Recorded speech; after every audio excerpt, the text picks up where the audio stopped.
વિદ્યાર્થી મિત્રો, મારી યુટ્યુબ ચેનલમાં તમારું હાર્દિક સ્વાગત છે. આજે આપણે દ્વિઘાત સમીકરણની અંદર સ્વાધ્યાય 4.3 ની ચર્ચા કરશું. અત્યારથી મિત્રો આપણે અવયવીની રીતે સમીકરણની ઉકેલ શોધતા હતા. આમ તો 3 રીતે શોધી શકાય છે: પૂર્ણ વર્ગની રીતે, અવયવની રીતે અને ડેલ્ટાની રીતે, મીન્સ કે આ વિવેચકની રીતે. તો પૂર્ણ વર્ગની રીત તમારા માથે નીકળી ગઈ છે, એટલે ફક્ત 2 રીતે આપણે સમીકરણનો ઉકેલ પરીક્ષામાં આવે છે. પરીક્ષામાં તમને કોઈ સૂચના ન આપેલી હોય તો ગમે તે રીતે તમે 2 રીતમાંથી કોઈ પણ રીત અપનાવી ઉકેલ શોધી શકો છો. અવયવની રીતે એટલે આપણે હમણાં ગયા વિડીયોમાં અવયવો જોયા, એવી રીતે પણ એનો ઉકેલ શોધી શકાય છે. અને બીજો છે ડેલ્ટાની રીતે, મીન્સ કે વિવેચકની રીતે. તો વિવેચકની રીતે કેવી રીતે શોધાય એ આપણે જોઈએ. તો મિત્રો, દ્વિઘાત સમીકરણના બીજના સ્વરૂપની ચર્ચા પહેલા આપણે કરી લઈએ. દ્વિઘાત સમીકરણમાં બીજના સ્વરૂપ 3 પ્રકારના છે. કેટલા પ્રકારના છે? 3 પ્રકારના. જે શોધવા માટે દ્વિઘાત સમીકરણનું વ્યાપક સ્વરૂપ આપવામાં આવેલ છે, જે આ પ્રમાણે છે: ax² + bx + c = 0. તો દ્વિઘાત સમીકરણનું વ્યાપક સ્વરૂપ ax² + bx + c = 0 થાય છે, જ્યાં a, b અને c વાસ્તવિક સંખ્યાઓ છે. c છે એ અચળ સંખ્યા છે, એટલું બરાબર ધ્યાનમાં રાખજો. આ સમીકરણનો જો ઉકેલ મેળવો હોય તો એનું આ b શોધવાનું સૂત્ર છે: -b + -b² - 4ac/2a.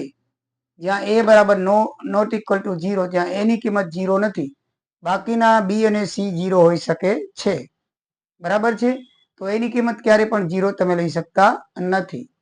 તો મિત્રો, આપણે કેવી રીતે આપણે એનો ઉકેલ શોધવો જોઈએ તેની ચર્ચા કરીએ.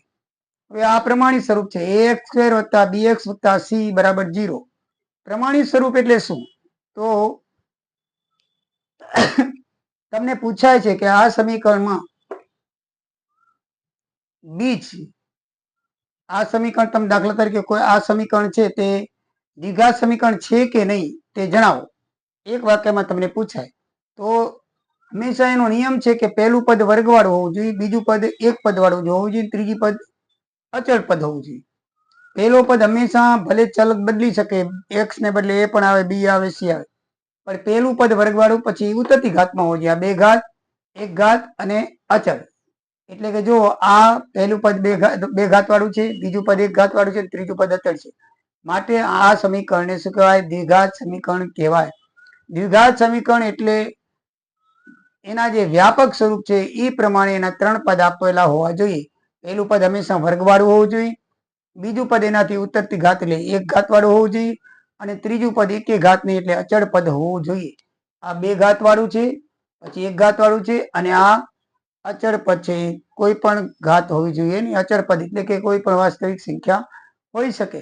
બરાબર છે? અચળ પદ હોવું જોઈએ. એટલે આ રીતનું 2x² તો અહીંયા પહેલું પદ વર્ગનું છે, -4x તો બીજું x નો 1 ઘાત વાળું છે, અને ત્રીજું અચળ પદ છે 3. આ x² + 7x + 60. આ બધા સમીકરણને દ્વિઘાત સમીકરણ કહેવાય. તમને પૂછવામાં આવે કે નીચેના સ્વરૂપની દ્વિઘાત સમીકરણ છે કે નહીં, તો તમારે આ સ્વરૂપ સાથે મેળ ખાતો હોય કે પહેલું પદ વર્ગવાળું છે, બીજું પદ x વાળું છે, એટલે મીન્સ કે 1 ઘાત વાળું છે, અને ત્રીજું પદ અચળ છે, તો તમે એને દ્વિઘાત સમીકરણ કહી શકો. બરાબર છે? તો આ બને દ્વિઘાત સમીકરણ છે. એટલે પ્રમાણિત સ્વરૂપ ax² + bx + c = 0 માં a, b, c ત્રણેય વાસ્તવિક સંખ્યાઓ છે. a છે એ પહેલા પદનો સહગુણક છે. આ a છે એ શું છે? પહેલા પદનો સહગુણક છે. b છે એ બીજા પદનો સહગુણક છે, અને c છે એ અચળ પદ છે. c છે શું છે? અચળ પદ. દાખલા તરીકે આમાં જોવું હોય આપણે તો a બરાબર 2 કહેવાય, b બરાબર -4 કહેવાય, અને c બરાબર 3 કહેવાય. આ એબીસી એ વાસ્તવિક સંખ્યાઓ છે. એટલે સમીકરણની આગળ જે આ અક્ષર લગાડેલા છે એ વાસ્તવિક સંખ્યા કહેવાય. આમાં a ની કિંમત 2 લેખાય, આમાં b ની કિંમત -4 લેખાય, અને c ની કિંમત કેટલી લેખાય? 3. આમાં કોઈ પણ સહગુણક ના આપ્યો તો a બરાબર 1 લખવાનું, b બરાબર 7 અને c બરાબર -60. એવી રીતે આપણે એની કિંમત લેવાની હોય છે. મિત્રો, આ જે છે એને ઉકેલ મેળવવાનું સૂત્ર છે. -b વત્તા ઓછા વર્ગમૂળમાં b સ્ક્વેર માઇનસ 4ac છેદમાં 2a. તો એનો ઉકેલ કેવી રીતે મેળવવો એ આપણે જોઈએ. તો b સ્ક્વેર માઇનસ એસી ને દ્વિઘાત સમીકરણનો વિવેચક કહેવામાં આવે છે. વર્ગમૂળની અંદર b સ્ક્વેર માઇનસ 4ac છે ને એને વિવેચક કહેવામાં આવે છે, ડિસ્ક્રિમિનેન્ટ કહેવામાં આવે છે. એટલે એને ટૂંકમાં ડી તરીકે પણ દર્શાવવામાં આવે છે. ડી તરીકે પણ દર્શાવવામાં આવે છે. વિવેચક ગુજરાતીમાં લખો તો ભલે અને ડી ઇંગ્લિશમાં લખો તો બરાબર. આપણે ડી બરાબર લખી શકીએ, અહીંયા વિવેચક બરાબર લખવું હોય તો પણ લખી શકીએ, પણ આ ઘણી જગ્યાએ ડી લખે છે તો આપણે ડી કહી. ડી એટલે વિવેચક, બરાબર છે. એના સ્પેલિંગનો પહેલો અક્ષર લીધો છે ડી. ડી એટલે વિવેચક. આમ તો પેલા ડેલ્ટા કહેવાતો, એને પહેલાના વખતમાં અમે ભણતા ત્યારે એને ડેલ્ટા કહેવામાં આવતું, ત્રિકોણ તરીકે દર્શાવવામાં આવતું. ડેલ્ટાની કિંમત એને ડેલ્ટા કહેવામાં આવતું આ રીતે, અને ત્રિકોણ તરીકે આમાં ડી ન લખાતો પણ ત્રિકોણ. ડેલ્ટા એટલે 3 પ્રકારનો પ્રદેશ છે. આપણે ભૂગોળની અંદર જોયું છે કે ડેલ્ટા કોને કહેવાય, તો 3 ત્રિકોણાકાર પ્રદેશ હોય એને ડેલ્ટા કહેવાય. એટલે પહેલા અમારા વખતમાં ડેલ્ટા લખાતું. એને શું લખાતું? ડેલ્ટા બરાબર b સ્ક્વેર માઇનસ 4ac એવી રીતે બોલવામાં આવતું. પણ તમારામાં ડી બરાબર, અહીંયા તમારે યાદ રાખવા માટે ડી બરાબર ડેલ્ટા બોલવું હોય તો બોલી શકો, પણ એ ખરેખર ડેલ્ટા નથી. એ છે ડેલ્ટાને બદલે શું છે, ડી નું ફૂલ ફોર્મ એને ડિસ્ક્રિમિનેટ કહેવામાં આવે છે. ડિસ્ક્રિમિનેટ કહેવામાં આવે છે. તો ડિસ્ક્રિમિનેટ એટલે કે ડી બરાબર છે. તો ડી બરાબર b સ્ક્વેર માઇનસ 4ac આપણે લેવાનું હોય છે. હા, યાદ રાખવા તમે ડી ને ડેલ્ટા કરી શકો છો, પણ પરીક્ષામાં તમને ખબર હોવી જોઈએ કે આ ડેલ્ટાની પણ ડિસ્ક્રિમિનેટ છે, બરાબર છે. એટલે કે વિવેચક. વિવેચક એટલે કે એના ગુણ દોષનું ચર્ચા કરનાર, એવી રીતે એનો અર્થ થાય, બરાબર છે. પણ એમાં આપણે ઘણું ઉતરવાની જરૂર નથી, બરાબર. એટલે તમારે ડી યાદ રાખવાનો છે, અને આ ડિસ્ક્રિમિનેટ યાદ ન રહે તો ડેલ્ટા તમે ઓમ તમારી રીતે બોલી શકો તો ડેલ્ટા બરાબર b સ્ક્વેર માઇનસ 4ac, એટલે ડી કિંમત દર્શાવવામાં આવે છે. b સ્ક્વેર માઇનસ 4ac એટલે ડી, જેને અંગ્રેજી નામનો પ્રથમ અક્ષર કેપિટલ ડી તરીકે પણ દર્શાવવામાં આવે છે. એટલે વિવેચક કયો અથવા ડી કયો, બંને સેમ છે, બરાબર છે. એટલે ગુજરાતીમાં લાંબુ લચક ન લખો તો ડી બરાબર તમે b સ્ક્વેર માઇનસ 4ac લખી શકો. b સ્ક્વેર માઇનસ 4ac વિવેચકની ભિન્ન 3 કિંમતના આધારે દ્વિઘાત સમીકરણના 3 સ્વરૂપ મળે છે, જે નીચે મુજબ છે. એટલે દાખલો ગણીએ ત્યારે તમારે સૌથી પહેલા વિવેચક શોધવો પડે. તમારે ક્યારે પણ સમીકરણ આવે તો સમીકરણ ગણતા સૌથી પહેલા આપણે શું કરવું પડે, વિવેચકની કિંમત શોધવી પડે, કારણ કે સૂત્રની અંદર જ વિવેચક છે. આ સૂત્રની અંદર આપણે વિવેચક કિંમત મૂકવી પડે એમ છે, વર્ગમૂળમાં વિવેચક મૂકવું પડે. તો આપણે વિવેચક શોધ્યા પછી એનું વર્ગમૂળ શોધવું પડે, અને વર્ગમૂળ શોધ્યા પછી આપણે સૂત્રની અંદર મૂકી શકીએ. તો મિત્રો, સૌથી પહેલા આપણે વિવેચકના 3 ભિન્ન કિંમતો હોય તો એના બીજ કેવા મળે સમીકરણના એ જોઈએ. તમને સમીકરણ ગણ્યા વગર ખાલી વિવેચકની કિંમત ઉપર ખબર પડી જાય કે આ સમીકરણના બીજ આવા હશે. દાખલા તરીકે બીજ તમે b સ્ક્વેર માઇનસ 4ac એનું કિંમત શોધો.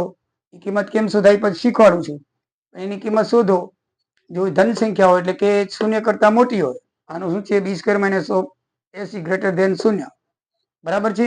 તો 0 થી મોટી એટલે ધન સંખ્યા, કોઈ પણ ધન સંખ્યા મળે તો એ સમીકરણના વાસ્તવિક અને ભિન્ન બીજ મળે. એટલે આપણે સમીકરણ ગણીને તો આપણને શું મળે, વાસ્તવિક અને અલગ અલગ પ્રકારના બીજ મળે. બે ભેગા સરખા ના મળે, અલગ પ્રકારના મળે. કેવા મળે? અલગ પ્રકારના. દાખલા તરીકે તમને મળે તો આવી રીતના મળે.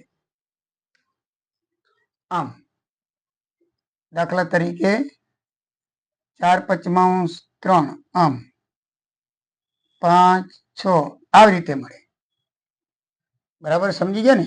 એનો જવાબ સમીકરણ ગણો ને એટલે આવી રીતે તમને કોઈ પણ અલગ પ્રકારના બે સેમ નહીં આવે.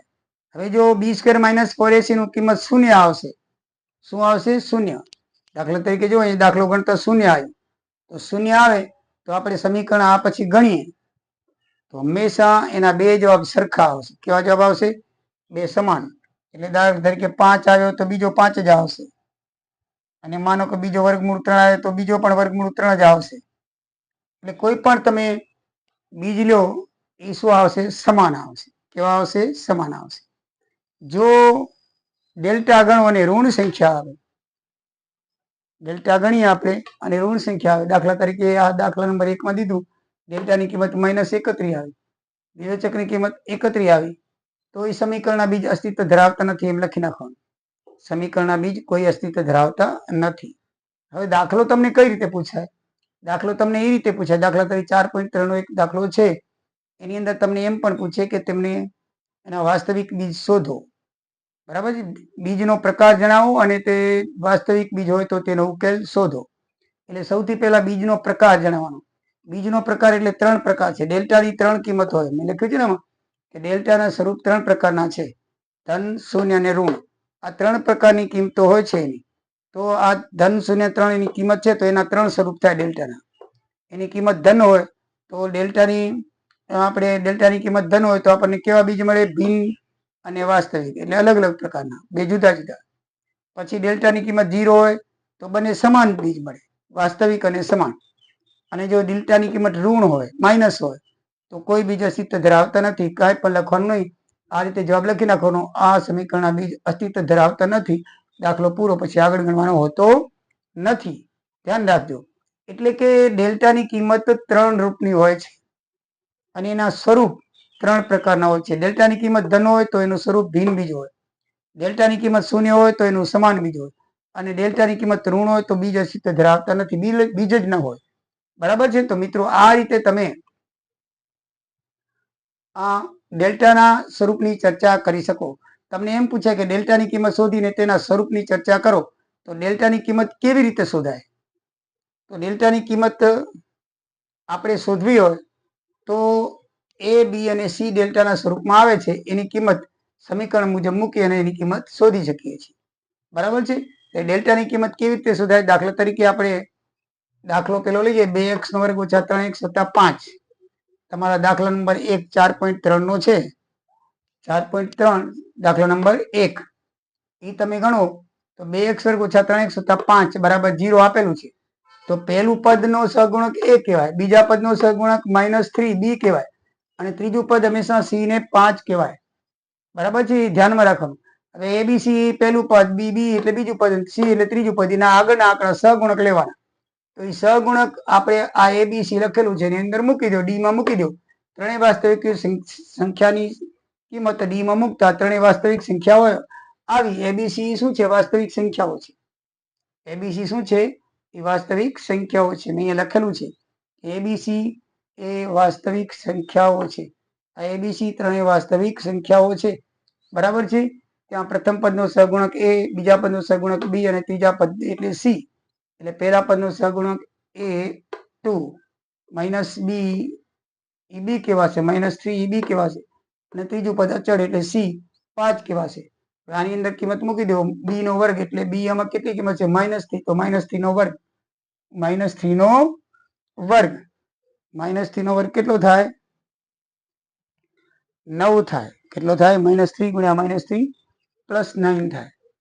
તો -3 નો વર્ગ ઓછા 4 એ સૂત્રના છે. એની કિંમત 2 × 2, આ ત્રણેય સંબંધ ગુણાકારનો છે. બી તો અહીંયા આવી ગયું, સી 5. હવે જો -3 નો વર્ગ 9 થાય, 3 તેરી 9, -3 × -9 થાય, અને -4 2 4 2 8 50 40, -40 આવશે. કેટલા આવશે? -40 માંથી 9 જાય તો -31 આવે. તો શૂન્ય થી નાની ઋણ સંખ્યા થઈ ગઈ. માટે આ સમીકરણના બીજ અસ્તિત્વ ધરાવતા નથી એમ લખી શકીએ. ડેલ્ટાની કિંમત આપણે શોધીએ તો -31 આવી. એમ કે વિવેચકની કિંમત શોધો તો વિવેચકની કિંમત બરાબર -31, અને એના સ્વરૂપની ચર્ચા કરો તો સ્વરૂપની ચર્ચા બરાબર શું લખાય? આ સમીકરણના બીજ અસ્તિત્વ ધરાવતા નથી. એના સ્વરૂપની ચર્ચાથી આ 3 સ્વરૂપ આવે. જ્યારે એની કિંમત શૂન્ય આવે ત્યારે તમારે લખવાનું, જ્યારે એની કિંમત ધન આવે, આ ધન કહેવાય. હવે પછી આવશે ધન. ધન આવે તો તમારે લખવાનું વાસ્તવિક અને ભિન્ન બીજ છે. જો એની કિંમત શૂન્ય આવે તો વાસ્તવિક અને સમાન બીજ છે. અને જો એની સંખ્યા ઋણ આવે તો કોઈ બીજ અસ્તિત્વ ધરાવતા નથી. અહીંયા ઋણ આવી તો આપણે લખી નાખવાનું કોઈ પણ સમીકરણના બીજ અસ્તિત્વ ધરાવતા નથી. આ સમીકરણના બીજ અસ્તિત્વ ધરાવતા નથી. મીન્સ કે આ એની 3 કિંમત છે ને આ એના સ્વરૂપની ચર્ચા છે. ધન કિંમત આવે તો એનું સ્વરૂપ ભિન્ન બીજ હોય, શૂન્ય કિંમત આવે તો એનું સમાન બીજ હોય, અને ઋણ કિંમત આવે તો એને અસ્તિત્વ ધરાવતા નથી કોઈ પણ બીજ, એમ લખવાનું હોય. બરાબર સમજાઈ ગયું મિત્રો? આ ખાલી જગ્યામાં 100% દરેક પરીક્ષામાં પૂછાશે. તમારી પ્રથમ કસોટીમાં, પછી પ્રિલિમિનરીમાં અને બોર્ડની પરીક્ષામાં. ત્રણ પરીક્ષાની અંદર તમારે આ ચોક્કસ પૂછાશે. મિત્રો તમારી 3 પરીક્ષાઓ છે. દિવાળી પહેલા તમારી પ્રિલિમિનરી રહેવાશે સપ્ટેમ્બરમાં, જેની અંદર લગભગ 75% કોર્સ આવે છે. પછી તમારી પ્રિલિમિનરી લેવાશે, જેની અંદર ફૂલ કોર્સ, જે તમને ફેબ્રુઆરીમાં લેવાશે. અને છેલ્લી માર્ચની અંદર તમારે બોર્ડની પરીક્ષા આવશે. આ વખતે બોર્ડની પરીક્ષા વહેલી લેવાની હતી, પણ માર્ચની અંદર પહેલા વીકમાં તમારી બોર્ડની પરીક્ષા હશે. એની અંદર ફૂલ કોર્સ અને બોર્ડ દ્વારા પેપર નીકળશે. પહેલી કસોટીનું અને પ્રિલિમિનરીનું પેપર જે તે સ્કૂલ કાઢે છે અથવા જિલ્લા શિક્ષણ અધિકારી કાઢે છે, શિક્ષણ સમિતિ. અને છેલ્લું પેપર છે તમારું વાર્ષિક, એ તમને બોર્ડ દ્વારા કાઢવામાં આવશે. તો મિત્રો આ 3 પરીક્ષાની અંદર આ 3માંથી ખરા ખોટા અથવા તો ખાલી જગ્યા હશે ને હશે.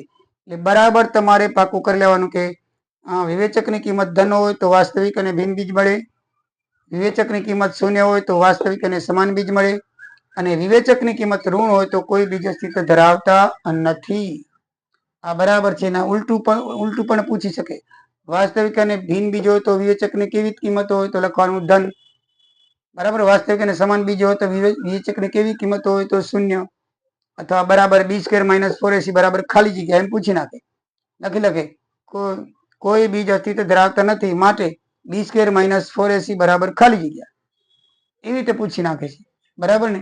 અથવા એમ પૂછે કે કોઈ પણ વાસ્તવિક અને ભિન્ન બીજ ધન હોય તો 4ac બરાબર ખાલી જગ્યા, તો 0 થી મોટું. આ રીતે આ સૂત્ર મૂકી દેવું પડે. અને ઘણી વખત આમ સૂત્ર મૂકે છે, આટલું સૂત્ર બરાબર ખાલી જગ્યા ના બીજ ખાલી જગ્યા મળે. b² - ac > 0 ના બીજ ખાલી જગ્યા હોય તો તમારે લખવાનું વાસ્તવિક અને ભિન્ન બીજ મળે.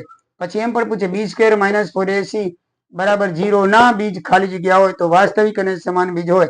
b² - ac < 0 બરાબર ખાલી જગ્યા બીજ હોય તો કોઈ બીજ અસ્તિત્વ ધરાવતા નથી. આ રીતે તમને ઉલટ પુલટ પણ પૂછી શકે, પણ આવે છે. પછી દ્વિઘાત સમીકરણ ઉકેલ શોધવાનું સૂત્ર કયું છે? તો આ એનું સૂત્ર છે -b ± 2 વાર ગણવું પડે. બે બીજો એકવાર પ્લસ લેવાનું, એકવાર -d લેવાનું. એકવાર પ્લસ વિવેચક લખવાનો, એકવાર માઇનસ લખવાનું. એટલે માઇનસ પ્લસ ભેગું લખ્યું છે. b² - 4ac એટલે જે d નો જવાબ આવે એનું વર્ગમૂળ તમારે લખવાનું હોય છે. છેદમાં 2a એની કિંમત જોડે 2 ને ગુણવાનું હોય છે. આ જે છે ને દ્વિઘાત સમીકરણ ઉકેલનું સૂત્ર છે. ઘણાને નથી ખબર કે દ્વિઘાત સમીકરણ ઉકેલના સૂત્ર ખાલી જગ્યા છે તો આ લખવું પડે. અને એ ઉકેલનું બીજું નામ ખાલી જગ્યા તો શ્રીધરાચાર્ય સૂત્ર છે. એ ઉકેલનું બીજું સમીકરણ શું છે? શ્રીધરાચાર્ય સૂત્ર એનું નામ છે. એનું બીજું નામ શ્રીધરાચાર્ય સૂત્ર એનું બીજું નામ છે. તો મિત્રો આના વિશે આપણે જોઈ લીધું. માનો કે બીજો દાખલો છે 3x² - 4 √ 3x + 4 = 0. તો એના પહેલા આપણે ડેલ્ટાની કિંમત શોધી લઈએ, મીન્સ કે વિવેચકની કિંમત શોધીએ. તો એની કિંમત d માં મૂકી તો a બરાબર 3 આવશે, b બરાબર -4 વર્ગમૂળ 3 આવશે, અને c બરાબર 4 આવશે. બરાબર છે? તો ત્રણેયની વાસ્તવિક સંખ્યાની કિંમત d માં મૂકી દઈએ આપણે. તો d બરાબર b² - 4ac થાય. તો b બરાબર શું છે? -3 -4 વર્ગમૂળમાં 3 કૌંસનો વર્ગ લખીએ, -4, અને a બરાબર 3 આપેલા છે અને c બરાબર 4 એ ગુણાકાર સ્વરૂપે લખી નાખવાના. તો જો આમાં મિત્રો વર્ગ કરવામાં ધ્યાન રાખજો. -4 નો વર્ગ +16 થાય. ઓછા ગુણ્યા ઓછા શું થાય? +16. અને વર્ગમૂળ 3 ગુણ્યા વર્ગમૂળ 3 એટલે 3 થાય. આ બંનેનો વર્ગ કરીને 2 નો ગુણાકાર, સંબંધ બે વચ્ચે ગુણાકારનો છે. એટલે -4 ગુણ્યા -4 16 વત્તા થાય, અને વર્ગમૂળ 3 ગુણ્યા વર્ગમૂળ 3 3 થાય. એટલે 16 તેરી 48 થાય. -4 વર્ગમૂળ 3 નો વર્ગ 16 તેરી 48, અને 4 તેરી 12 ચોકું 48. આ -48 ને આ +48 બરાબર 0 છે. તો શૂન્ય છે. એની કિંમત માટે આ સમીકરણના બીજ કેવા આવશે? વાસ્તવિક અને સમાન. આપણે આ સમીકરણ ગણશું ને તો બે બીજ આવા સમાન કોઈ પણ આવશે, પછી બે સરખા આવશે. જ્યારે ધન આવે ને ત્યારે બે અલગ અલગ આવે. આપણને ડેલ્ટાની કિંમત ઉપરથી જ ખબર પડી જાય કે સમીકરણનો જવાબ કેવો આવવો જોઈએ.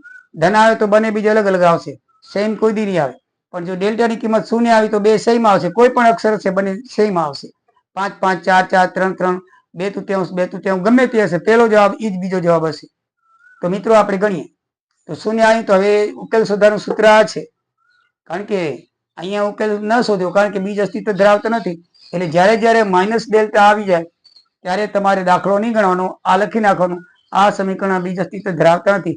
ઘણી વખત આપણને એમ થાય કે માઇનસ કેમ આવ્યા, દાખલો તો એટલો પૂછવો જોઈએ. તો પરીક્ષામાં ઘણી વખત આવો દાખલો પૂછાય છે, માઇનસ ડેલ્ટા આવીને સંખ્યા ઉભી રહે, પછી તમે જો શોધી આવો બીજની કિંમત તો એ ખોટું કહેવાય. એટલે તમારે બીજની કિંમત નહીં શોધવાની, આટલું લખી નાખવું, એ દાખલો પૂરો થઈ જાય, કારણ લખી નાખવાનું. પણ જો શૂન્ય અથવા શૂન્યથી વધારે કિંમત આવે તો તમારે આ એનું સૂત્ર છે બીજ શોધવાનું, એ તમારે એની અંદર કિંમત મૂકીને તમારે દાખલો ગણવો પડે. બરાબર છે. તો એ બી સી અને ડી ની ત્રણેયની કિંમત મૂકવી પડે. તો ડી ની કિંમત આપણે શોધી શૂન્ય, બરાબર. ડી એટલે વિવેચક, અને એ ની કિંમત તો આપેલી છે, એ બરાબર 3, બી બરાબર -4 વર્ગમૂળ 3, સી બરાબર 4. તો ત્રણેયની કિંમત એ મૂકી દો. બી એટલે માઇનસ નું ચિહ્ન સૂત્રનું છે, અને એની કિંમત -4 વર્ગમૂળ 3 છે, ડી ની હારી મૂક્યું, વત્તા b² - ac નું વર્ગમૂળ, એટલે 0 નું વર્ગમૂળ તો 0 થાય, એટલે આ આખા કૌંસની બરાબર વત્તા 0 લખાશે. નીચે 2 × 3, 3 કેમ, એની કિંમત 3 છે, એટલે 2 × 3. હવે આપણે કરીએ કે -3 આ માઇનસ માઇનસ માઇનસ શું થઈ જાય પ્લસ, એટલે +4b વર્ગમૂળ થશે, વત્તા 0 એટલે કાંઈ નહીં, એટલે શું રહે છે +4b વર્ગમૂળ 3. નીચે આવશે 2 તેરી 6. હવે આને તમે છેદ ઉડાડો તો 2 કા 2 2 તેરી 6, એટલે 2/3 રહેશે, અને વર્ગમૂળ 3 એમને એમ રહેશે. હવે આ 3 ને આપણે વર્ગમૂળ 3 ઉડાડો, 3 ને 2 વર્ગમૂળમાં ફેરવી નાખો, વર્ગમૂળ 3 × 3 થાય, વર્ગમૂળ 3 ઉડી જાય, એટલે 2 વર્ગમૂળ 3 વધે. તો એ રીતે 2 સેમ જવાબ આવશે, આનો પણ ઈ જ આવશે. અહીંયા ખાલી વત્તા 0 મૂકવાનું, અહીંયા ઓછા 0 મૂકવાનું, બસ એટલો જ ફરક છે. એટલે 0 ને કોઈ પણ નિશાન લગાડો કઈ ફરક પડતો નથી. એટલે આ જે દાખલો ગણેલ છે એ સેમ ટુ એમને એમ ગણી નાખવાનો, એટલે એનો પણ 2 વર્ગમૂળ 3 જવાબ આવશે. 2 સેમ જવાબ આવશે. જો ઉકેલે 2/3 2/3 સમાન બીજ આવ્યો કે નહીં? કોઈ પણ જવાબ આવશે પણ 2 સેમ આવશે, જ્યારે વર્ગમૂળ કિંમત 0 આવશે. હવે આપણે નેક્સ્ટ વિડીયોમાં આપણે ધન કિંમત હોય તો બેની કિંમત અલગ અલગ આવશે, એ આપણે જોઈ લઈએ. તો મિત્રો ત્રણે કિંમત આવશે પરીક્ષામાં, કોઈ પણ કિંમતે તમને ઉકેલ મળશે, અને બીજના સ્વરૂપની ચર્ચા કરવાની હશે. જો માઇનસ આવે તો બીજ અસ્તિત્વ ધરાવતા નથી, જો શૂન્ય આવે તો બે જવાબ સમાન આવશે, બીજ કેવા આવશે? સમાન. અને ધન સંખ્યા આવે તો 2 અલગ અલગ જવાબ આવશે. ધન સંખ્યાનું ઉદાહરણ અત્યારે બોર્ડમાં જગ્યા ન હોવાથી આપણે લીધેલ નથી. નેક્સ્ટ વિડીયોમાં આપણે ધન સંખ્યાનું ઉદાહરણ લઈશું, એટલે ત્રણે સ્વરૂપના વિશે આપણે દાખલા ગણીશું. બરાબર છે મિત્રો? તો મને લાગે છે તમને બરાબર ખબર પડી ગઈ હશે. ના ખબર પડી હોય તો તમે કોમેન્ટ કરશો, જરૂરથી જવાબ આપવામાં આવશે. જય દ્વારિકાધીશ, જય સિયારામ.